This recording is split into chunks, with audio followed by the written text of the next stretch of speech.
Subscribe to KC Trichy YouTube channel. Like, share and comment.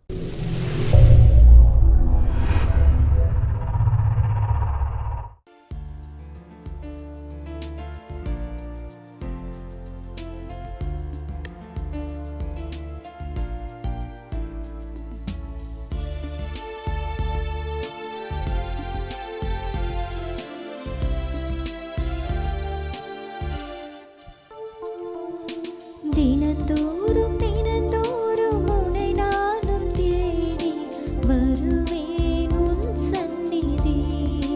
என்றும் நீதான் வாழ்வின் கதி. இப்போதும் எப்போதும் கவினூறு பாடி தொழுவேன் உன் சந்நிதி. என்றும் நீதான் வாழ்வின் கதி. ஒரு பார்வை போதும், ஒரு வார்த்தை போதும், ஒரு தீண்டல் அது போதுமே. என்றும் என் வாழ்வே உனதாகுமே. ஒரு பார்வை போதும், ஒரு வார்த்தை போதும், ஒரு தீண்டல் அது போதுமே. என்றும் என் வாழ்வே உனதாகுமே. தினந்தோறும் உன்னை நானும் தேடி வருவேன் உன் சந்நிதி. என்றும் நீதான் வாழ்வின் கதி.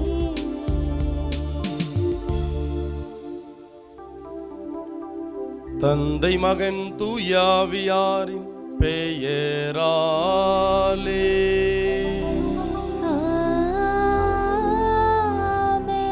நம் ஆண்டவராகிய இயேசு கிறிஸ்துவின் அருளும் கடவுளின் அன்பும் தூயாவியாரின் நட்புறவும் உங்கள் அனைவரோடும் இருப்பதாக. உம்மான்மாவோடும் இருப்பதாக. ஆண்டவர் இயேசுவுக்குள் பிரியமான சகோதர சகோதரிகளே, இதோ உலகம் முடியும் வரை எந்நாளும் நான் உங்களோடு இருக்கிறேன் என்று நம் ஆண்டவர் இயேசு கிறிஸ்து நம் ஒவ்வொருவருக்கும் வாக்குறுதி கொடுத்திருக்கிறார். இந்த வாக்குறுதியை பல நேரங்களில் நாம் நம்புவதில்லை, அதை உணர்வதில்லை. இதே போல இன்றைக்கு நாம் வாசிக்க இருக்கக்கூடிய நற்செய்தி வாசகத்திலே இயேசுவும் சீடர்களும் படகில் பயணம் செய்து கொண்டிருக்கிறார்கள். அங்கு கொந்தளிப்பு ஏற்படுகிறது. இயேசு அயர்ந்து தூங்கி கொண்டிருக்கிறார். அந்த நிலையிலே நம்பிக்கை இழந்தவர்களாய் இயேசுவினுடைய சீடர்கள் அங்கு பயத்தில் அச்சத்தில் சூழ்ந்திருக்கிறார்கள். ஆகவே இயேசுவை எழுப்புகிறார்கள். இயேசு அவர் நம்பிக்கையின்மையை கண்டு கடிந்து கொள்ளக்கூடிய ஒரு நிலையை நாம் வாசிக்க இருக்கிறோம். பிரியமானவர்களே, இயேசுவினுடைய சீடர்களைப் போல நாமும் ஒவ்வொரு நாளும் ஆண்டவருடைய பிரசன்னத்தில் நாம் அமர்ந்து இருக்கிறோம். நற்கருணை கொண்டாட்டத்தில் நாம் பங்கெடுத்து கொண்டிருக்கிறோம். ஆனால் ஆண்டவருடைய பிரசன்னத்தை நாம் உணர்வதில்லை. ஆகவே இந்த நாளில், இந்த திருப்பலியில், நற்கருணை கொண்டாட்டத்தில், ஆண்டவரே உம்முடைய பிரசன்னம் எங்களை ஆளுகை செய்ய வேண்டும், உம்முடைய பிரசன்னம் எங்களுக்கு தேவையான நம்பிக்கையை கொடுக்க வேண்டும் என்று சொல்லி நம்மையே நாம் ஒப்பு கொடுத்து தொடர்ந்து ஜெபிப்போம். இந்த தூய மறை நிகழ்வுகளை நாம் தகுந்த விதத்தில் கொண்டாட நமக்கு தடையாக இருக்கக்கூடிய குற்றங்களை ஏற்று மனம் வருந்துவோம். எல்லாம் அல்ல இறைவனிடமும் சகோதர சகோதரிகளே உங்களிடமும் நான் பாவியனை ஏற்றுக்கொள்கின்றேன். ஏனெனில் என் சிந்தனையாலும் சொல்லாலும் செயலாலும் கடமையில் தவறியதாலும் பாவங்கள் பல செய்தேன். என் பாவமே, என் பாவமே, என் பெரும் பாவமே. ஆகையால் எப்போதும் கன்னியான புனித மரியாவையும் வானதூதர் புனிதர் அனைவரையும் சகோதர சகோதரிகளே உங்களையும் நம் இறைவனாகிய ஆண்டவரிடம் எனக்காக வேண்டிக் கொள்ள மன்றாடுகிறேன். எல்லாம் உள்ள இறைவன் நம் மீது இரக்கமைத்து நம் பாவங்களை மன்னித்து நம்மை நிலை வாழ்வுக்கு அழைத்து செல்வாராக. ஆமென்.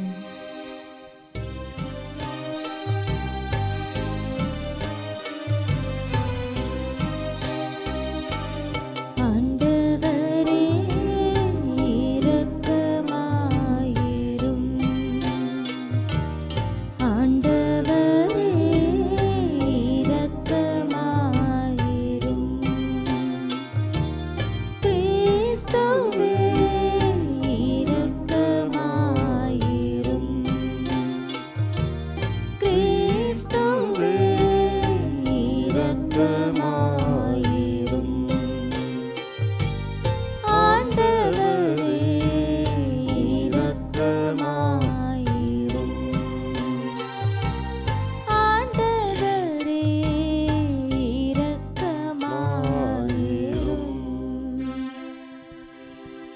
மன்றாடுவோமாக. ஆண்டவரே, உமது அருளால் உம் பிள்ளைகளாக தேர்ந்தெடுக்க பெற்ற நாங்கள் ஒளியின் மக்களாக இருக்க விரும்பினீரே. அதனால் நாங்கள் தவறு எனும் இருளில் சிக்கிக் கொள்ளாமல் உண்மையின் பேரொளியில் என்றும் சிறந்து விளங்க அருள் புரிவீராக. உம்மோடு தூயாவியாரின் ஒன்றிப்பில் இறைவனாய் என்றென்றும் வாழ்ந்து ஆட்சி செய்கின்ற எங்கள் ஆண்டவரும் உம் திருமகனுமாகிய இயேசு கிறிஸ்து வழியாக உம்மை மன்றாடுகின்றோ.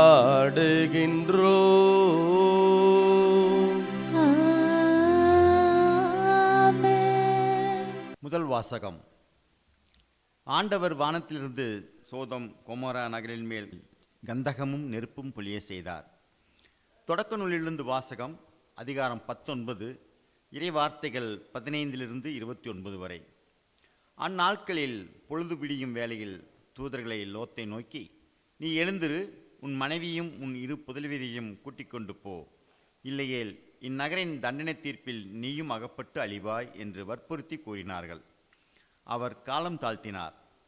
ஆண்டவர் அவர் மீது இரக்கம் வைத்திருந்ததால் அந்த மனிதர்கள் அவரது கையையும் அவர் மனைவியின் கையையும் அவர் 2 புதல்வியர்கள் கையையும் பிடித்து கொண்டு போய் நகருக்கு வெளியே விட்டார்கள்.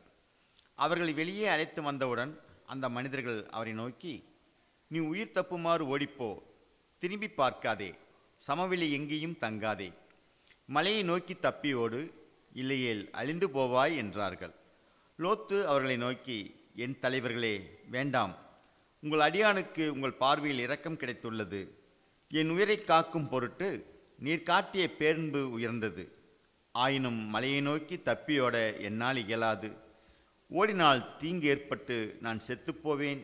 எனவே நான் தப்பியோடி சேர்வதற்கு வசதியாக இதோ ஒரு நகர் அருகில் உள்ளது. அது சிறியதாய் இருக்கிறது, அதற்குள் ஓடிப்போக விடுங்கள். அது சிறிய நகர்தானே, நானும் உயிர் பிழைப்பேன் என்றார்.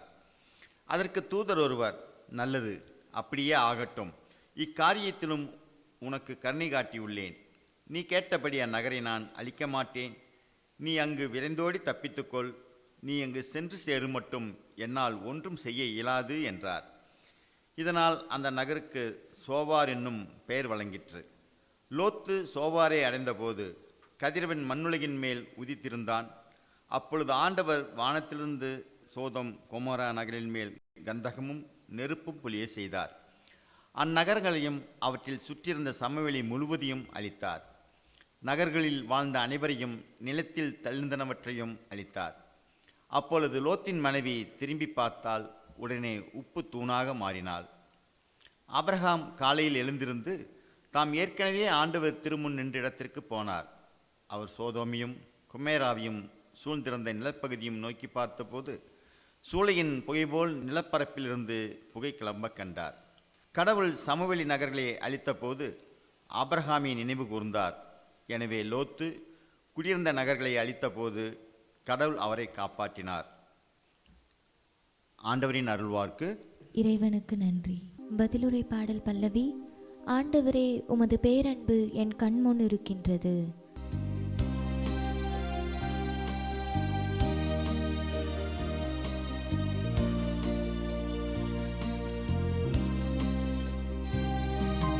ஆண்டவரே, உம் பேரன்பு என் கண்முன் இருக்கின்றது.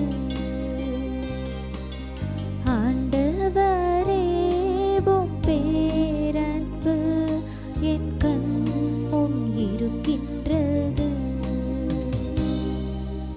ஆண்டவரே, என்னை சோதித்து ஆராய்ந்து பாரும். என் மனதையும் உள்ளத்தையும் புடமிட்டு பாரும். ஏனெனில் உமது பேரன்பு என் கண்முன் இருக்கின்றது. உமக்கு உண்மையாக நடந்து வருகிறேன்.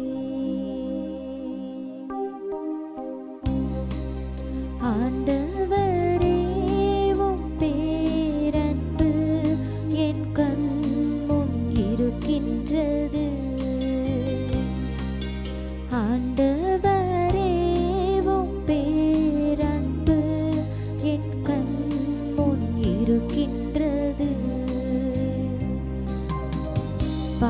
பாவிகளுக்கு செய்வது போல் என் உயிரை பறித்து விடாதே.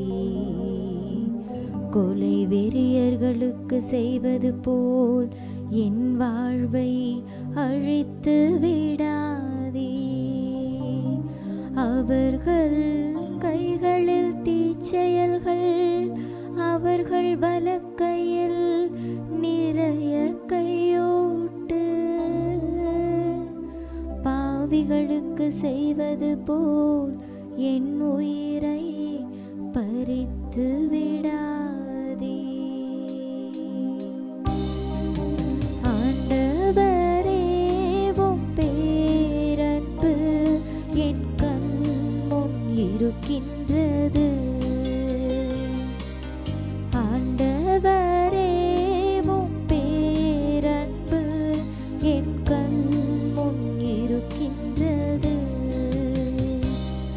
நானோ மாசற்றவனாய் நடந்து கொள்கின்றேன். என்னை மீட்டருளும், எனக்கு இறங்கி அருளும். என் கால்கள் சமமான தளத்தில் நிற்கின்றன. மாபெரும் சபையில் ஆண்டவரை புகழ்ந்திடுவே. ஆண்டவரே, உம் பேரன்பு என் கண் முன் இருக்கின்றது. ஆண்டவரே, உம் பேரன்பு என் கண் முன் இருக்கின்றது.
அவரது சொற்களுக்காக ஆவலுடன் காத்திருக்கின்றேன்.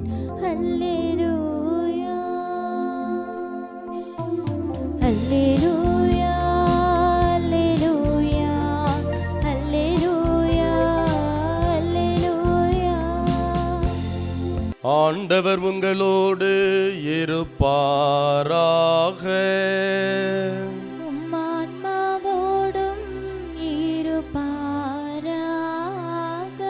மத்தேயு எழுதிய தூய நற்செய்தியிலிருந்து வாசகம். ஆண்டவரே, மாட்சி உமக்கே. மத்தேயு நற்செய்தி அதிகாரம் 8 இறை வார்த்தைகள் 23 முதல் 27 வரை. இயேசு படகில் ஏறவே அவருடைய சீடர்களும் அவரோடு ஏறினார்கள். திடீரென கடலில் பெரும் கொந்தளிப்பு ஏற்பட்டது. படகுக்கு மேல் அலைகள் எழுந்தன. ஆனால் இயேசு தூங்கிக் கொண்டிருந்தார். சீடர்கள் அவரிடம் வந்து, ஆண்டவரே, காப்பாற்றும், சாகப் போகிறோம் என்று சொல்லி அவரை எழுப்பினார்கள். இயேசு அவர்களை நோக்கி, நம்பிக்கை குன்றியவர்களே, ஏன் அஞ்சுகிறீர்கள் என்று கேட்டு எழுந்து காற்றையும் கடலையும் கடிந்து கொண்டார். உடனே மிகுந்த அமைதி உண்டாயிற்று. மக்கள் எல்லாரும், காற்றும் கடலும் இவருக்கு கீழ்ப்படுகின்றனவே, இவர் எத்தகையவரோ என்று வியந்தனர். ஆண்டவரின் அருள்வாக்கு. கிறிஸ்துவே, உமக்கு புகழ். ஆண்டவர் இயேசுவுக்குள் பிரியமான சகோதர சகோதரிகளே, ஆண்டவருடைய வார்த்தையை கேட்பதற்காக நீங்கள் வாஞ்சையோடு காத்து கொண்டிருக்கிறீர்கள். நிச்சயமாக இன்றைக்கு நாம் கேட்க இருக்கக்கூடிய இந்த இறைவார்த்தை நம் ஒவ்வொருவருக்கும் தேவையான நம்பிக்கையும், ஆண்டவர் நம்மோடு எந்நாளும் பயணித்து கொண்டிருக்கிறார், நமக்கு தேவையான விடுதலையை நமக்கு கொடுத்து கொண்டிருக்கிறார் என்பதை உணர்த்தக்கூடிய ஒரு பகுதியாக நமக்கு இருக்கிறது. பிரியமானவர்களே, பெண்கள், இதில் குடும்ப பெண்கள் நிறைய பேர் நீங்கள் நிச்சயமாக இந்த திருப்பலி கொண்டாட்டத்தில், நற்கருணை கொண்டாட்டத்தில் நீங்கள் வந்து பங்கெடுப்பீங்க. நிச்சயமாக எல்லா குடும்பங்களையும், பெரும்பான்மையான குடும்பங்களில் ஆண்கள் வந்து குடித்து விட்டு வருவாங்க. சிலர் பார்த்தோம் அப்படின்னா குடித்து விட்டு வருகின்ற பொழுது தன்னை மறந்து வந்து சுயநிலை இழந்து இருக்கக்கூடிய நிறைய ஆண்கள் இருக்கிறாங்க. பெண்கள் உங்களுக்கு தான் தெரியும், உங்கள் வீட்டுக்கார் வந்து எப்படி இருக்கிறாரு, ரொம்ப கட்டுப்பாட்டோட கண்ட்ரோலாக இருக்கிறாரா, அல்லது வந்து சுயநினைவை இழந்து இருக்கிறாரா, குடிக்கிறப்ப வந்து சுயநினைவு இழந்து அப்படின்னு சொல்லி வந்து நக்கல் பண்ணுறாரா, அல்லது பிரச்சனையை கிளப்புறாரா, அதெல்லாம் உங்களுக்கு தான் தெரியும்.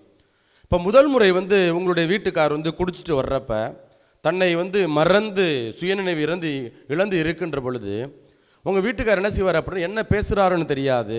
ஒருவேளை உங்களுக்கு வந்து அடிக்கலாம், அல்லது தகாத வார்த்தைகளால் உங்களை வந்து திட்டலாம். உங்களுக்கு ரொம்ப கேவலமாக அவங்களை வந்து உங்களையும் உங்களுடைய குடும்பத்தை குறித்தும், குறிப்பாக உங்களுடைய பெற்றோர்களை குறித்து, உங்களுடைய உடன் பிறந்தவர்களை குறித்து என்ன செய்யலாம் அப்படின்னா ரொம்ப கேவலமாக பேசலாம். அப்போ நீங்கள் என்ன நினைப்பீங்க, என்னடா அந்த இவனை நம்பி நம்ம வந்தோம், எல்லாத்தையும் விட்டுட்டு வந்துட்டோம், ஆனால் என் வீட்டுக்காரன் என்ன பண்ணுறான் அப்படின்னா இப்படி வந்து என் பொழப்ப அந்தல்ல விட்றானே, என்ன செய்கிறது, கடவுளே உனக்கு கண்ணு இல்லையா, ஏன் இப்படி வந்து என்னை வந்து கொடுமைப்படுத்துகிற அப்படின்னு சொல்லி நீங்கள் வந்து என்ன செய்வீங்க அப்படின்னா புலம்புவீங்க. முதல் நாள் எப்படி இதை வந்து சமாளிக்கணும் உங்களுக்கும் தெரியாது. இரண்டாவது நாள், மூன்றாவது நாள் இப்படிலாம் வருகின்ற பொழுது நீங்கள் என்ன செஞ்சுருவீங்க அப்படின்னா குடித்து விட்டு வரக்கூடிய உங்களுடைய கணவனை எப்படி சமாளிக்கணும் என்பதை நீங்கள் கற்றுக்கொள்வீங்க. முதல்ல நீங்கள் அடி வாங்குவீங்க. இப்போ குடிச்சிட்டு வர்ற கணவன் நீ என்ன செய்வீங்க அப்படின்னா நீங்கள் அவனை கழுத்தை பிடிச்சி நெரிச்சு ஒழுங்காக உட்காரியா இல்லையாடா அப்படின்னு சொல்லி வீட்டுக்குள்ளே வந்து உட்கார வைக்கக்கூடிய ஒரு நிலை. அப்போது எப்படி அந்த உங்களுடைய கணவனை தங்களுடைய கட்டுப்பாட்டுக்குள்ளே வந்து கொண்டு வருவது என்பதை மக்கள், பெண்கள் நீங்கள் வந்து அறிந்து வைத்திருக்கிறீர்கள், கற்றுக்கொள்கிறீர்கள். அப்போ ஒவ்வொரு நாளும் நமக்கு வந்து ஒரு அனுபவமாகவே இருக்கிறது. அப்போ அனுபவத்தின் வாயிலாக வந்து என்ன செய்கிறோம் அப்படின்னா நம்ம உங்களுடைய கணவனை குறித்து, அல்லது உங்களுடைய பிள்ளைகளை குறித்து, உங்களுடைய குடும்பத்தை குறித்து நீங்கள் வந்து அதிகமான அறிவை, அதிகமான ஞானத்தினை வந்து நீங்கள் வந்து பெற்றுக்கொள்கிறீர்கள். எல்லாருமே அப்படி தான்.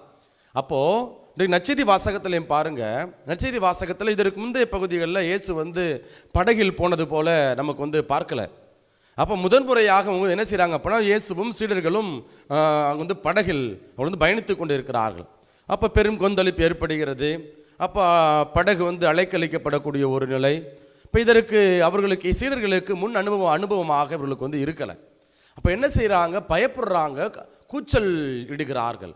என்னப்பா நம்மளாம் சாக போகிறோம், நீ பாட்டு இப்படி அசால்ட்டாக தூங்கிட்டு இருக்கிற, உனக்கு எங்கள் மேலே கவலை இல்லையா அப்படின்னு வந்து சீடர்கள் வந்து புலம்பக்கூடிய ஒரு நிலை. அப்போது இவங்க என்ன செய்கிறாங்கன்னா முதல் அனுபவம் இயேசுவினுடைய சீடர்களுக்கு படகில் போகின்ற பொழுது, அதாவது இயேசுவோடு படகில் போகின்ற பொழுது ஒரு முதல் அனுபவமாக அவர்களுக்கு வந்து இருக்கிறது. இப்போ இந்த அனுபவத்திலிருந்து அவங்க என்ன செய்கிறாங்க அப்படின்னா தங்களுடைய வாழ்வை எப்படி இயேசுவின் மீது நம்பிக்கை கொண்டிருக்க வேண்டும் என்பதனை வந்து அவர்கள் ஒரு புதிய பார்வையை அவர்கள் கற்றுக்கொள்ளக்கூடிய பிள்ளைகளாக இயேசுவினுடைய சீடர்கள் இருக்கிறாங்க. ஆனால் நமக்கு எல்லாத்துக்குமே ஒரு கேள்வி வரும். என்ன கேள்வி வரும் அப்படின்னா, இயேசுவினுடைய சீடர்கள் பெரும்பான்மையானவர்கள் வந்து மீனவர்கள் தானே, இப்போ மீனவர்கள் ஏற்கனவே படகுல போயிருப்பாங்க அல்லவா, அப்போ ஏன் அவங்க இவர்கள் வந்து பதறுகிறார்கள்? அலைகள் வந்து ஓங்கி அடிக்கின்ற பொழுது, அல்லது வந்து பயங்கரமாக வந்து வீசுகின்ற பொழுது ஏன் இவர்கள் பதறுகிறார்கள் என்கிற ஒரு கேள்வி நமக்கு வந்து எழலாம். அதே போல இங்கு இயேசு ஏன் வந்து கடிந்து கொள்கிறார், தன்னுடைய சீடர்களை வந்து ஏன் கடிந்து கொள்கிறார், ஏன் திட்டுறார், இதற்கான காரணம் என்ன இது என்று நாம் வந்து சிந்திக்கலாம். ஏன் திட்டுகிறார், இதற்கான காரணம் என்ன என்று பார்க்கின்ற பொழுது இந்த மத்தேயு நற்செய்தி அதிகாரம் 8 இன்றைக்கு நாம் வந்து வாசிக்க கேட்ட இந்த பகுதிகள், இந்த 8ஆம் அதிகாரம் தொடக்கத்திலிருந்து நாம் வந்து பார்த்தோம் அப்படின்னா முதல் பகுதியில் பார்க்கிறோம். அங்கே வந்து தொழுநோயால் பாதிக்கப்பட்ட நபர் அங்கே இயேசுவை அணுகுகிறார், அங்கே வந்து சுகம் பெறுகிறார், அங்கே அற்புதங்கள் வந்து நடக்கின்றது. அதற்கப்புறம் பாருங்கள், 100 தலைவர் தன்னுடைய மகனுக்காக வந்து பரிந்து பேசக்கூடிய ஒரு நிலை. அதுக்கப்புறம் பார்க்குறோம் பேதுருனுடைய மாமியார் சுகம் பெறக்கூடிய ஒரு நிலை. அப்புறம் ஏராளமான மக்கள் யாரெல்லாம் நோய்வாய்ப்பட்டிருந்தார்களோ, தீய ஆவியால் பாதிக்கப்பட்டிருந்தார்களோ அவங்க எல்லாரும் என்ன செய்கிறாங்க அப்படின்னா சுகம் பெறுகிறார்கள், குணம் பெறுகிறார்கள். அப்போ இவ்வளவு அற்புதங்களை, இவ்வளவு வல்ல செயல்களை செய்த கடவுள் நம்மோடு இருக்கிறார் என்பதை சீடர்கள் உணரல, சீடர்கள் நம்பவில்லை. அப்போ என்ன நடக்குது அப்படின்னா, இப்போ இவர்களுடைய நம்பிக்கையின்மையை கண்டு இயேசு ஆண்டவர் வந்து என்ன செய்கிறார் அப்படின்னா, அங்கு அவர்களை கடிந்து கொள்கிறார். அப்போ இந்த நிகழ்வு வந்து ஏதோ இன்றைக்கு மட்டுமல்ல, சீடர்களுக்கு இன்றைக்கு மட்டுமல்ல, அவங்க இயேசு இறக்கின்ற வரையும் இயேசுவின் மீது நம்பிக்கை கொண்டிருந்தார்களா? அது மிகப்பெரிய ஒரு கேள்விக்குறியாகத்தான் இருக்கிறது. விவிலியத்தில் ஒவ்வொரு நாளும் நிறைய ஆதாரங்களில் வந்து பார்க்கலாம். ஒவ்வொரு நாளும் மோயிசனோடு பயணித்து கொண்டிருக்கிறார் யோசுவா. எப்படி இந்த 40 ஆண்டுகள் வந்து பல பிரச்சனைகள், சோறு இல்லைங்கிறான், தண்ணி இல்லைங்கிறான், அவன் என்னை அடிச்சிட்டான், இப்படி பண்ணிட்டான் அப்படின்னு சொல்லி பல பிரச்சனையை வந்து இஸ்ரேல் மக்கள் வந்து கொண்டு வர்றாங்க பாலைவனத்தில் பயணிக்கின்ற பொழுது. அப்போ மோயிசன் என்ன செய்கிறார் அப்படின்னா, தனி ஆளா, அதற்கப்புறம் வந்து 70 பேர் வர்றாங்க. அதனால் சேர்ந்த அந்த வல்லமை வந்து பகிர்ந்து கொடுக்கப்பட்டு என்ன செய்யப்படுகிறது அப்படின்னா, அங்கு அந்த மக்களுடைய பிரச்சனைகளை வந்து அங்கு ஆண்டவர் மோயிசன் வழியாக வந்து அங்கு தீர்ப்பதையும் அவர்களுக்கு தேவையான விடுதலையையும் முடிவையும் தீர்வுகளையும் கொடுக்கக்கூடியதை நாம் பழைய ஏற்பாட்டில் வந்து பார்க்குறோம். இப்படி மோயிசனோடு 40 ஆண்டு காலம் பயணித்த யோசுவாவால் அங்கே கடவுளுடைய பிரசன்னத்தை வந்து உணர முடியலை. இப்போ மோயிசனுக்கு பிறகு கடவுள் என்ன செய்கிறார் அப்படின்னா, யோசுவாவை அழைத்து, இனிமேல் நீ தாப்பா அந்த மக்களை வந்து அந்த வாக்களிக்கப்பட்ட நாட்டிற்கு வந்து அழைத்துட்டு போவ அப்படின்னு சொல்லி அந்த பொறுப்பை கொடுக்குறார். இப்போ பொறுப்பை கொடுக்கின்ற பொழுது இங்கே யோசுவா என்ன செய்கிறார் அப்படின்னா பயப்படுறார். அப்படி பயப்படுகின்ற பொழுது யோசுவாவுக்கு கடவுள் ரொம்ப அழகாக ஒரு வார்த்தையை கொடுக்குறாரு பாருங்க. யோசுவா புத்தகம் அதிகாரம் 1 இறை வார்த்தை 9 இவ்வாறு வாசிக்கிறோம். நான் உனக்கு கட்டளையிடவில்லையா? வீறுகொள், துணிந்து நில், அஞ்சாதே, கவலைப்படாதே, ஏனெனில் உன் கடவுளும் ஆண்டவருமான நான் நீ செல்லும் இடமெல்லாம் உன்னோடு இருப்பேன் என்று சொல்லி அங்கு வாக்குறுதி கொடுக்கிறார். அப்போ அதற்கப்புறம் தான் என்ன செய்கிறார் அப்படின்னா, கடவுளுடைய வாக்குறுதியை நம்பி, கடவுளுடைய வார்த்தையை நம்பி அந்த இஸ்ரேல் மக்களை வாக்களிக்கப்பட்ட நாட்டிற்கு அழைத்து செல்லக்கூடிய ஒரு உன்னதமான ஆசீர்வாதத்தை வந்து யோசுவா பெறுகிறார். கடவுளை நம்புகிறார், அற்புதங்களை அங்கு வந்து பெறக்கூடியவராக இருக்கிறார். அதே போல திருப்பாடல் 23 ஒரு அழகான ஒரு பகுதி நமக்கு வந்து வாசிக்கிறோம். திருப்பாடல் 23 இறை வார்த்தை 4 எல்லாருக்குமே பிடித்த ஒரு பகுதி. சாவின் இருள்சில் பள்ளத்தாக்கில் நான் நடக்க நேர்ந்தாலும் நீர் என்னோடு இருப்பதால் எத்தீங்கிருக்கும் அஞ்சிடேன். இப்போ பாருங்க, ஒரு ஆயன், நான் சிறு வயசுல வந்து ஆடு மாடெல்லாம் மேய்ச்சிருக்கிறோம், நானாக மேய்ச்சிருக்கிறேன். அப்போது அதே போல் எங்கள் கிராமத்து பகுதியில் பார்த்தோம் அப்படின்னா ஆடு, அதாவது 200 ஆடு 300 ஆடு அப்படிலாம் செஞ்சு என்ன செய்வாங்க அப்படின்னா, வேறு ஊரில் இருந்து எங்களுடைய ஊர் பகுதிக்கெல்லாம் வந்து கிராமத்துக்கு வந்து அழைத்துட்டு வருவாங்க. அந்த வயல்வெளியில் வந்து கிடை அமர்த்துவார்கள். அப்போ வந்து அந்த ஆட்டினுடைய சாணம் அதெல்லாம் என்ன செய்யும் அப்படின்னா, அது வந்து உரமாக வந்து பயன்படுத்தப்படும். அப்போ ஒரு குறிப்பிட்ட காலகட்டங்களில் வேறு ஊரில் இருந்து அந்த அந்த ஆடு மேய்க்கக்கூடிய என்ன செய்வாங்க, எங்களுடைய ஊர் பகுதிக்கு வந்து கிராமங்களுக்கு வந்து அழைச்சிட்டு அந்த ஆட்டெல்லாம் கூட்டிகிட்டு வருவாங்க. அப்போ நான் வியர்ந்து பார்த்த நிகழ்வுகள்லாம் உண்டு. 2 பேர் இருப்பாங்க, ஒருத்தர் முன்னாடி போவார், ஒருத்தர் பின்னாடி போவார். அந்த ஆடுகள் ஒரு நாளும் தங்களுடைய உணவை குறித்து கவலைப்பட்டதே கிடையாது. அந்த ஆடுகள் ஆயனை முழுமையாக நம்புகின்றன. அதே போல் அடுத்த வேளை தண்ணீர் கொடுக்கணும், 1 மணி 2 மணி சாயந்தரம் 5 மணி 6 மணி தண்ணீர் ஒரு குளத்துக்கு கூட்டிகிட்டு போவாங்க. குளத்துக்கு கூட்டிகிட்டு போயிட்டு ஆடுகளுக்கு வந்து தண்ணீர் விடுவாங்க. அப்போது சில நேரம் 4 கிலோமீட்டர் 5 கிலோமீட்டர் என்ன செய்வாங்க அப்படின்னா, ஆடுகளை மேய்ச்சலுக்காக வந்து அழைச்சிட்டு போவாங்க. அப்படி அழைச்சிட்டு போகிறப்போ அவங்க ஆயர்களுக்கு தெரியும், இந்த இடத்துல குளம் இருக்குது, இந்த இடத்துல தண்ணீர் இருக்கும், ஆட்டுக்கு வந்து இந்த நேரத்தில் தண்ணி கொடுக்கணும் அப்படின்னு சொல்லி அந்த ஆயனுக்கு அந்த ஆடு மேய்ப்பவர்களுக்கு வந்து தெரியும். அப்போது அந்த ஆடு 5 அறிவு படைத்த அந்த ஆடுகள் வந்து என்ன செய்கிறார் அப்படின்னா, அது ஒருபோதும் தன்னுடைய எஜமான வந்து சந்தேகப்பட்டதே கிடையாது. அது முழுமையாக ஆயனை நம்புகின்றன. ஒரு கோல் வச்சு அப்படியே விரட்டுவார், அவ்வளோதான். எங்கேயாவது தவறாக வழி தவறி போகின்ற பொழுது ஒரு கோல் வச்சு வந்து என்ன செய்வாங்க அப்படின்னா விரட்டக்கூடிய ஒரு நிலை, அல்லது அதட்டுவார், சத்தமிட்டு வந்து அதட்டக்கூடிய ஒரு நிலை. அப்போது அந்த ஆடுகள் ஆயனை முழுமையாக நம்புகின்றன. அப்போ அதை வந்து ஆபத்தை குறித்து கவலைப்படாது. காட்டு நாய் வரும் அல்லது காட்டு விலங்குகள் வரும், இது வந்து நம்மளை வந்து தாக்கும், ஐயோ நம்ம வந்து செத்து போயிடுவோமே அப்படின்னு ஒருபோதும் அந்த ஆடுகள் தன்னுடைய ஆயனை குறித்து என்ன செய்யப்படாது அப்படின்னா சந்தேகிக்காது. தன்னுடைய எதிர்காலத்தை குறித்து அது ஒருபோதும் அது வந்து பதற்றம் அடையாது. அப்போ அப்படிப்பட்ட ஒரு நம்பிக்கை தான் தாவீதரசர் வந்து கொண்டு இருக்கிறார். ரொம்ப அழகாக சொல்றாரு பாருங்க அவர். அதாவது மேலும் சாவின் இருள் சூழ் பள்ளத்தாக்கில் நான் நடக்க நேர்ந்தாலும் நீர் என்னோடு இருப்பதால் எத்தீங்கிருக்கும் அஞ்சிடேன், உம் கோலும் நெடுங்கலியும் என்னை தேற்றும் என்று சொல்லி அங்கு தாவீதரசன் பாருங்க, ஒரு பக்கம் பக்கத்து நாட்டு அரசன், சொந்த மகன், அப்புறம் சவுல் அரசன், இப்படி என்று சொல்லி அவரை சுற்றி பல்வேறு விதமான பிரச்சனைகள். சாவை நெருங்கக்கூடிய ஒரு நிலை, சாவை மக்கள் அந்த கொல்லக்கூடிய ஒரு நிலை. இப்படி இருந்தும் ஒரு நெருக்கடியான சூழலை அனுபவித்தோம். தாவீது அரசன் அங்கு கடவுளை ஒரு ஆயனாக பார்க்கிறார். ஆயனாக பார்ப்பதனால அங்கே என்ன நடக்கிறது அப்படின்னா, அவருடைய வாழ்க்கையில் கடவுளுடைய உடனிருப்பை அவர் உணர்கின்றார். அதனால தான் இன்றளவும் நான் தாவீது அரசனை கொண்டாடுகிறோம். எத்தனையோ அரசர்கள் இஸ்ரேல் மக்கள் வரலாற்றில் இருக்கிறாங்க. ஆனால் தாவீது அரசன் மட்டும் இன்றும் போற்றப்படுகிறான் அல்லது கொண்டாடப்படுகிறான். அப்படின்னா அதற்கு என்ன காரணம்? அவன் சாவின் இருள் சூழ் பள்ளத்தாக்கில் நடந்தாலும், சாபை எதிர்நோக்கி இருந்தாலும், அல்லது துன்பங்களை, அவமானங்களை, ஏளனங்களை அனுபவித்தாலும் தாவீது அரசன் கடவுள் மீது கொண்டிருக்கக்கூடிய நம்பிக்கை அவன் விட்டுவிடவில்லை. அதே போல கடவுள் தன்னை வழிநடத்துகிறார். தன்னுடைய பிரசன்னம், கடவுளுடைய பிரசன்னம் நமக்கு தேவையான பாதுகாப்பை கொடுக்கிறது, விடுதலையை கொடுக்கிறது என்பதை ஒருபோதும் தாவீது அரசன் மறக்கவில்லை. ஆகவே பிரியமானவர்களே, இன்றைய நாளில் இன்றைய இறைவார்த்தை வழிபாடு, குறிப்பாக நற்செய்தி வாசகம் நமக்கு கொடுக்கக்கூடிய செய்தி இதுதான். கடவுள் நம்மோடு இருக்கிறார். நம்முடைய வாழ்க்கையில் துன்பங்கள் வரலாம், நெருக்கடிகள் வரலாம், போராட்டங்கள் வரலாம்.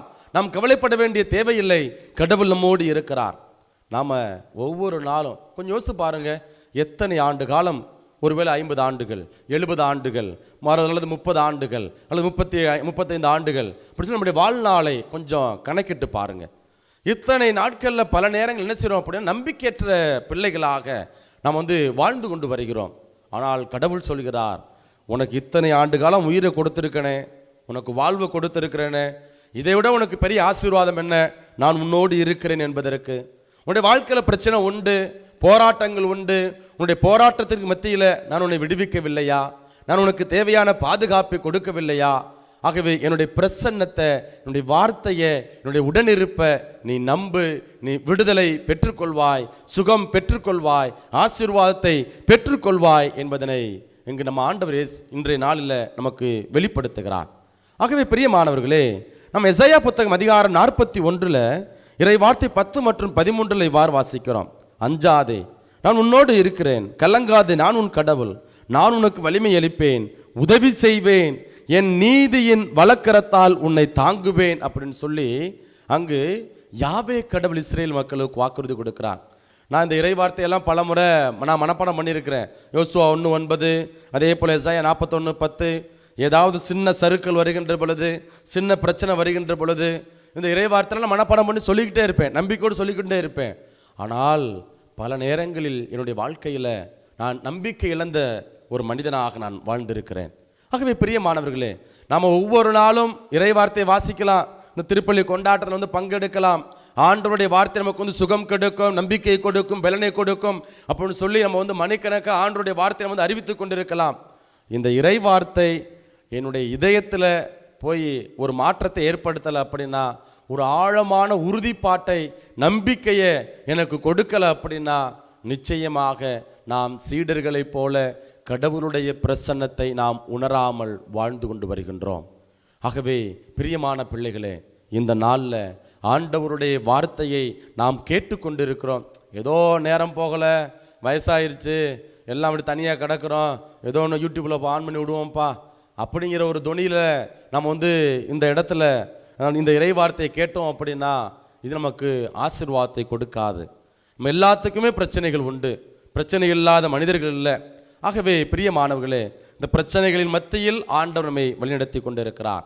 சாவின் இருள் சொல் பள்ளத்தாக்கில் நான் நடக்க நேர்ந்தாலும் நீர் என்னோடு இருப்பதால் நான் தீங்கிருக்கும் அஞ்சிடேன், உம் கோலும் நெடுங்கலையும் என்னை தேற்றும் என்கிற அந்த இறை வார்த்தை நம்முடைய வாழ்க்கையில் ஒரு நம்பிக்கையை உறுதிப்படுத்தணும். இதோ என்னுடைய வாழ்க்கையில் போராட்டங்கள் உண்டு, சொந்தக்காரன் பேசுவேன், பெத்தெடுத்த அல்லது நீங்கள் பெற்றெடுத்த பிள்ளைகள் உங்களை ஏளனமாய் கேவலமாய் பேசலாம், உங்களை உங்களுடைய மனதை நோகும்படி உங்களுடைய வாழ்க்கையில் நம்பிக்கை துரோகங்களை செய்திருக்கலாம். கவலைப்படாதீர்கள், ஆண்டவர் நம்மோடு இருக்கிறார். இந்த ஆண்டவர் நமக்கு பலனை கொடுப்பார். நம்முடைய பலன் நாம் எப்பொழுதெல்லாம் நாம் நம்பிக்கை இழந்தவர்களாக இருக்கிறோமோ, பலன் இல்லாமல் எப்பொழுதெல்லாம் நாம் வாழ்ந்து கொண்டு இருக்கிறோமோ, அப்பொழுதெல்லாம் கடவுள் நமக்கு அற்புதங்களை செய்யக்கூடியவராக இருக்கிறார். பவுலுடைய வாழ்க்கையில் பார்க்கிறோம், எனக்கு ஏன் இவ்வளோ துன்பம்? அப்போ என்ன செய்கிறார்? கடவுள் சொல்கிறார், என் அருள் உனக்கு போதும் அப்படிங்கிறத ஆண்டவர் நமக்கு வெளிப்படுத்துகிறார். ஆகவே பிரியமானவர்களே, கடவுள் நமக்கு தேவையான அருளை கொடுத்திருக்கிறார், ஆசீர்வாதத்தை கொடுக்கிறார். ஆனால் நாம தான் என்ன செய்யறதில்லை அப்படின்னா அவருடைய பிரசன்னத்தை, உடனிருப்பை நாம் உணர்வதில்லை. பாருங்க, பக்கத்து வீட்டுக்காரங்களுக்கு நோயினால் பாதிக்கப்பட்டிருப்பாங்க, ஒரு புற்றுநோய் சுகப்படுத்த முடியாதுன்னு சொல்லியிருப்பாங்க. அதனால் எங்கேயாவது ஒரு நம்ம திருப்பலியில் பங்கெடுத்திருக்கலாம், ஒரு தியானத்தில் பங்கெடுத்திருக்கலாம். அங்கே போகின்ற பொழுது என்ன செய்யப்படுது அப்படின்னா, அவன் நம்பிக்கையோடு பங்கெடுக்கிறார்கள், சுகத்தை பெற்றுக்கொள்கிறார்கள், விடுதலையை பெற்றுக்கொள்கிறார்கள். அதே தியானத்தில், அதே திருப்பலியில் நீங்களும் நானும் பங்கெடுப்போம், ஆனால் நமக்கு விடுதலை கிடைக்காது. ஆனால் கடவுளே கடவுளே அப்படின்னு சொல்லி மன்றாடி கொண்டு இருப்போம். ஏன் நமக்கு விடுதலை கிடைப்பதில்லை? நம்முடைய மன்றாட்டுகளுக்கு, விண்ணப்பங்களுக்கு ஆண்டவர் பதில் கொடுப்பதில்லை. ஒருவேளை கடவுளுடைய திட்டமாக இருக்கலாம். இரண்டாவது, நான் எப்படிப்பட்ட மனநிலையில் ஆண்டவரை நான் பார்க்கிறேன், ஆண்டவருடைய பிரசன்னத்தை நான் உணர்கிறேன். இந்த திருப்பள்ளி கொண்டாட்டத்தில் நீங்கள் பங்கெடுப்பீங்க.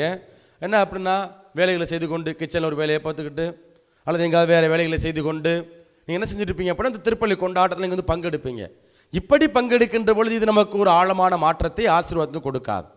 ஆகவே முழுமையாக நம்பிக்கையோடு இந்த திருப்பள்ளி கொண்டாட்டத்தில் நீங்கள் யூடியூப்பில் பார்க்கலாம், அல்லது நீங்கள் டிவி தொலைக்காட்சியில் பார்க்கலாம். ஒரு 3/4 மணி நேரம் அல்லது 1 மணி நேரம் இந்த திருப்பள்ளியானது ஒவ்வொரு நாளும் நமக்கு கொண்டாடப்படுகிறது, சிறப்பிக்கப்படுகிறது. அப்படி வருகின்ற பொழுது ஆண்டவருக்காக 1 மணி நேரம் ஒதுக்கி வைத்துவிட்டு வேறு எந்த வேலையும் பார்க்காம ஆண்டவருக்காக நேரத்தை செலவிடுகின்ற பொழுது, ஒவ்வொரு நிகழ்விலையும் திருப்பலி தொடங்கி முடியும் வரை ஒவ்வொரு நிகழ்விலையும் நம்ம என்ன செய்யணும் அப்படின்னா, ஆக்கப்பூர்வமாக நம்மையே நாம் கொடுக்கின்ற பொழுது, பங்கெடுக்கின்ற பொழுது நிச்சயமாக விடுதலை நீங்கள் பெற்றுக்கொள்வீர்கள். அப்போ நீங்கள் ஆண்டவருடைய பிரசன்னத்தை நீங்கள் உணர்வீங்க. ஆகவே பிரியமானவர்களே, அவனுக்கு நடக்கிற, சக மனிதனுக்கு நடக்கக்கூடிய அற்புதம், வல்ல செயல்கள் நமக்கும் நடக்கும். எப்பொழுது ஆண்டவருடைய பிரசன்னத்தை உணர்கின்ற பொழுது, ஆண்டவர் என்னோடு பயணிக்கின்றார், எனக்கு தேவையான பலனை கொடுக்கின்றார் என்பதை நம்புகின்ற பொழுது, நிச்சயமாக நமக்கு அடுத்து இருக்கக்கூடிய நபருக்கு நடக்கக்கூடிய அதே அற்புதம் நமக்கும் நடக்கும். கடவுள் நம்முடைய துன்பத்தில் நம்மோடு இருந்து நம்மை தப்புவித்து பெருமைப்படுத்துகிறவர். இப்படிப்பட்ட உடனிருக்கக்கூடிய கடவுளை நாம் நம்புவோம், அவர் கொடுக்கக்கூடிய ஆசீர்வாதத்தை பெற்றுக்கொள்வோம்.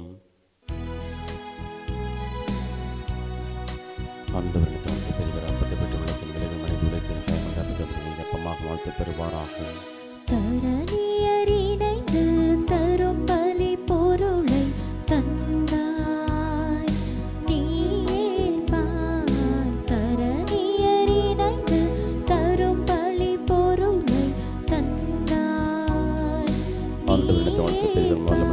திராட்சை செடி உழைத்த பயனா ஆண்டவரை தாழ்மையான மனமுள்ள விளைந்த பலன் யாவும் நிதமும் உழைத்த பயனாக, நிலத்தில் விளைந்த பலன் யாவும் நிறைவுடன் திருமுன் படைக்கையிலே, அனுதின உழைப்பையும் அளிக்கின்றோம். தரணியறிணைந்து தரும் பலி பொருளை தந்தாய், நீயேற்பாய். சகோதர சகோதரிகளே, என்னுடையதும் உங்களுடையதுமான இப்பலி எல்லாம் உள்ள தந்தையாகிய இறைவனுக்கு ஏற்றதாகும்படி மன்றாடுங்கள். ஆண்டவர் தமது பெயரின் புகழ்ச்சிக்காகவும் மாட்சிக்காகவும் நமது நன்மைக்காகவும் புனித திரு அவை அனைத்தின் நலனுக்காகவும் உமது கையிலிருந்து இப்பலியை ஏற்றுக்கொள்வாராக. ஆண்டவரே, நீரே அருள் கூர்ந்து ஏற்பாடு செய்யும் உமறை நிகழ்வுகள் எங்களுக்கு நற்பயன் அளிக்கவும் வேண்டுகின்றோம். அதனால் எங்கள் பணியின் புனித காணிக்கைகள் உமக்கு ஏற்றவையாய் இருப்பனவாக. எங்கள் ஆண்டவராகிய இயேசு கிறிஸ்து வழியாக உம்மை மன்றாடுகின்றோம்.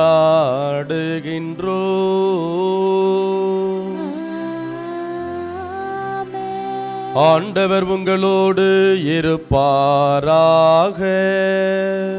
ஆன்மாவோடும் இருப்பாராக.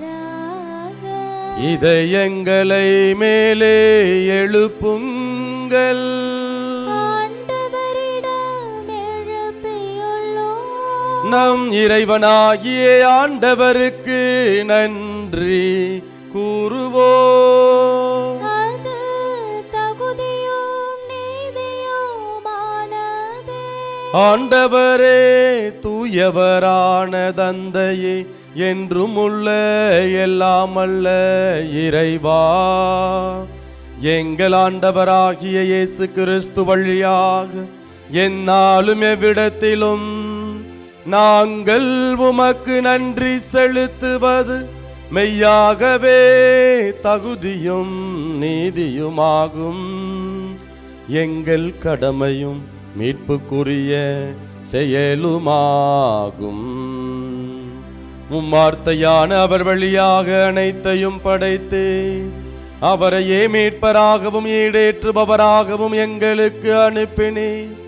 அவர் தூயாவியால் உடலெடுத்து கன்னிமரியாவிடமிருந்து பிறந்தார்.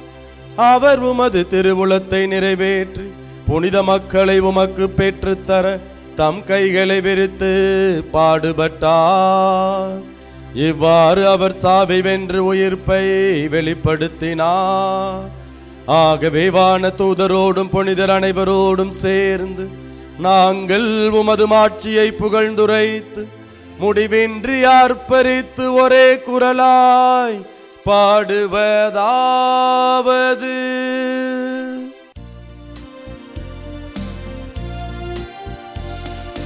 தூயவர் தூயவர் தூயவர், வான்படைகளின் கடவுளாம் ஆண்டவர். விண்ணகமும் மண்ணகமும் உமது மாட்சியால் நிறைந்துள்ளன. உன்னதங்களிலே ஓசன்னா, உன்னதங்களிலே ஓசன்னா. ஆண்டவர் பெயரால் வருகிறவர் ஆசி பெற்றவர்.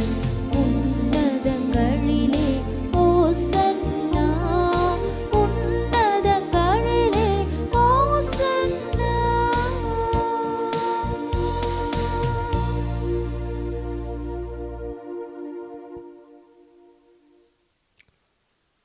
ஆண்டவரே, நீர் மெய்யாகவே தூயவர், தூய்மை அனைத்துக்கும் ஊற்று.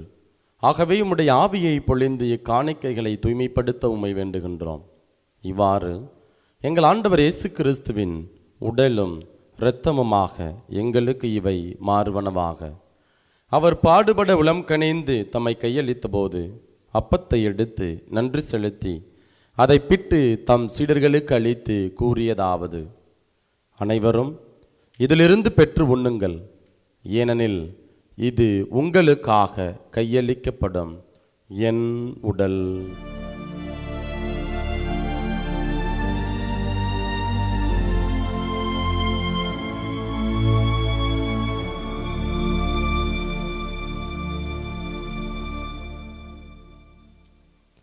அவனமே இரவு விருந்தை அருந்திய பின் கிண்ணத்தையும் எடுத்து மீண்டும் உமக்கு நன்றி கூறி தம் சீடர்களுக்கு அளித்து அவர் கூறியதாவது: அனைவரும் இதிலிருந்து பெற்று பருகுங்கள், ஏனெனில் இது புதிய நிலையான உடன்படிக்கைக்கு உரிய என் இரத்தத்தின் கிண்ணம். இது பாவ மன்னிப்புக்கென்று உங்களுக்காகவும் பலருக்காகவும் சிந்தப்படும். இதை என் நினைவாக செய்யுங்கள்.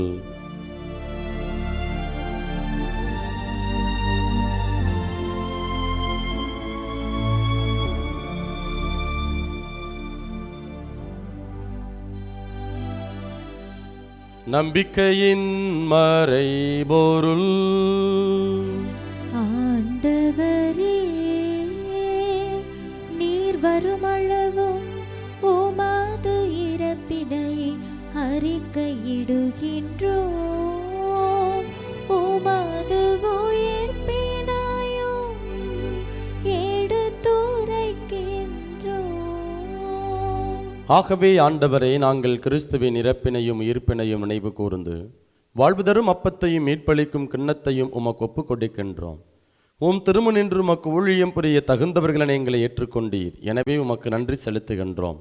மேலும் கிறிஸ்துவின் உடலிலும் இரத்தத்திலும் பங்கு கொள்ளும் எங்களை தூய் ஆவியார் ஒன்று சேர்க்க வேண்டுமென உம்மை தாழ்மையுடன் மன்றாடுகின்றோம்.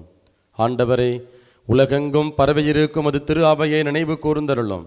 எங்கள் திருத்தந்தை எங்கள் ஆயர் ஆரோக்கியராஜ் எல்லா திருநிலையினர் ஆகிய அனைவரோடும் முது திரு அவை அன்பில் நிறைபெறச் செய்தருளும்.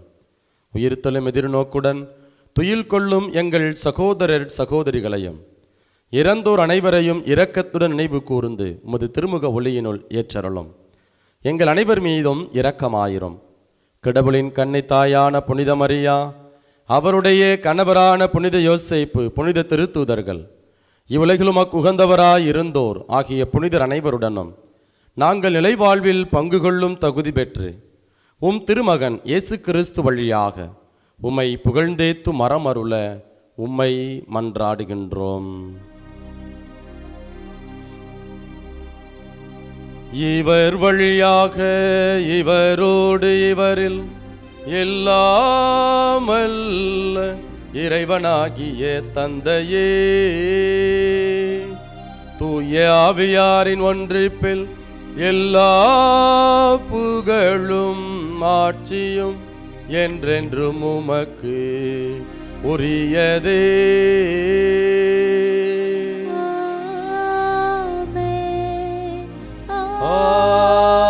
ஆமென். ஆமென்.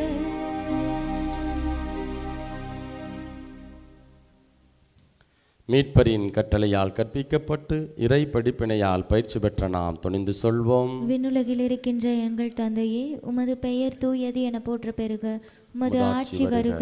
உமது திருவுளம் விண்ணுலகில் நிறைவேறுவது போல மண்ணுலகிலும் நிறைவேறுக. எங்கள் அன்றாட உணவை இன்று எங்களுக்கு தாரும். எங்களுக்கு எதிராக குற்றம் செய்வோரை நாங்கள் மன்னிப்பது போல எங்கள் குற்றங்களை மன்னியும். எங்களை சோதனைக்கு உட்படுத்தாதேயும், தீமையிலிருந்து எங்களை விடுவித்தருளும். ஆண்டவரே, தீமை அனைத்திலிருந்தும் எங்களை விடுவித்து எங்கள் வாழ்நாளில் அமைதியை கனிவுடன் அருள உம்மை மன்றாடுகின்றோம். உமது இரக்கத்தின் உதவியால் நாங்கள் பாவத்திலிருந்து எப்போதும் விடுதலை பெற்று யாதொரு கலக்கமுமின்றி நலமாயிருப்போமாக.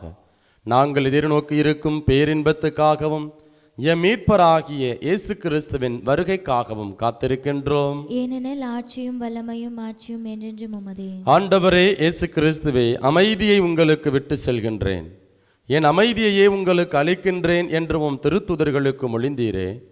எங்கள் பாவங்களை பாராமல் உமது திரு அவையின் நம்பிக்கையை கண்ணோக்கி உமது திருவுளத்துக்கு ஏற்ப அதற்கு அமைதியையும் ஒற்றுமையையும் அளித்தருள்வீராக. என்றென்றும் வாழ்ந்து ஆட்சி செய்கின்றவர் நீரே. ஆமென். ஆண்டவருடைய அமைதி உங்கள் அனைவரோடும் என்றும் இருப்பதாக. உம் ஆன்மாவோடும் இருப்பதாக. ஒருவருக்கொருவர் மகிழ்ச்சியுடன் உறவின் வாழ்த்தை அறிவித்துக் கொள்வோம். உலகின் பாவங்களை போக்கும் இறைவனின் செம்மறியே, எங்கள் மேல் இரக்கமாயிரும். உலகின் பாவங்களை போக்கும் இறைவனின் செம்மறியே, எங்கள் மேல் இரக்கமாயிரும். உலகின் பாவங்களை போக்கும் இறைவனின் செம்மறியே, எங்களுக்கு அமைதியை அளித்தருளும்.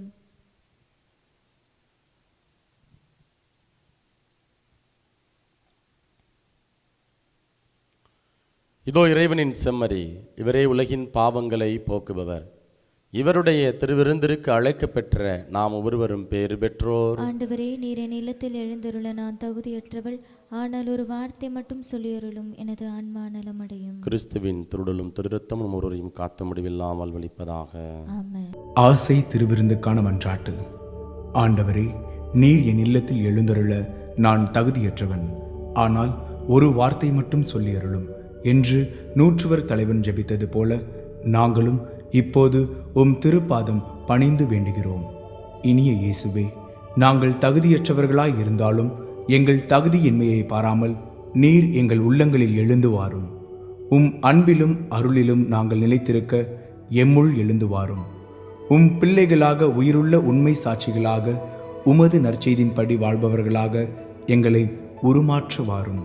தந்தையின் திருவுளப்படி வாழ்ந்திட எங்களுக்கு துணை புரிந்திட வாரும். நன்மை செய்வதில் ஆர்வமுள்ளவர்களாய் தீமைகள் அனைத்திலிருந்தும் விடுதலை பெற்றவர்களாய் வாழவும் எங்களை வழிநடத்த வாரும். எல்லா நலன்களும் வளங்களும் எங்களை நிரப்ப வாரும். ஆமேன். நன்றி கூறி மன்றாடுவோமாக. ஆண்டவரே, நாங்கள் ஒப்பு கொடுத்த உணவாக உட்கொண்ட இப்புனித பலிபொருள் எங்களுக்கு வாழ்வளிக்க உம்மை வேண்டுகின்றோம். இவ்வாறு நாங்கள் முடிவில்லா அன்பினால் உம்முடன் ஒன்றிணைக்கப்பட்டு என்றும் நிலைத்திருக்கும் கனிதர அருள்வீராக. எங்கள் ஆண்டவராகிய இயேசு கிறிஸ்து வழியாக உம்மை மன்றாடுகின்றோ.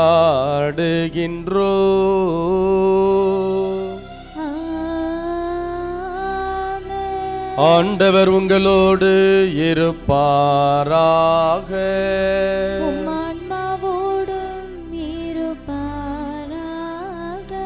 எல்லாம் வல்ல இறைவன் தந்தை மகன் தூயாவியார் உங்கள் அனைவரையும் நிறைவாக ஆசீர்வதிப்பாராக.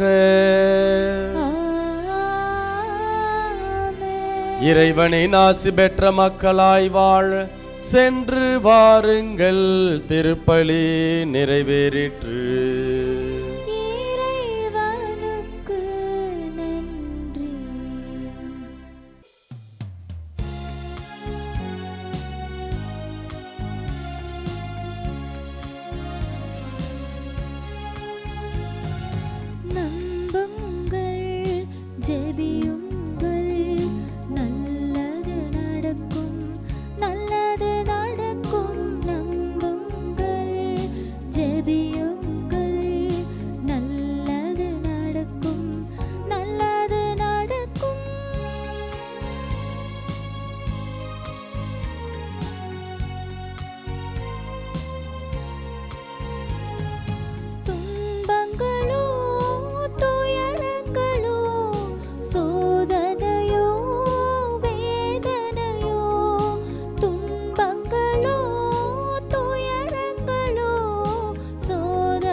புகழுக்குரிய தூய்மை மிகு நற்கருணைக்கு எல்லா காலமும் ஆராதனையும் புகழும் ஆட்சியும் உண்டாக கடவது.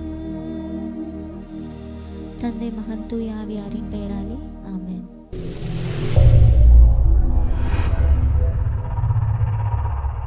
Subscribe to KC Trichy YouTube channel. Like, share and comment.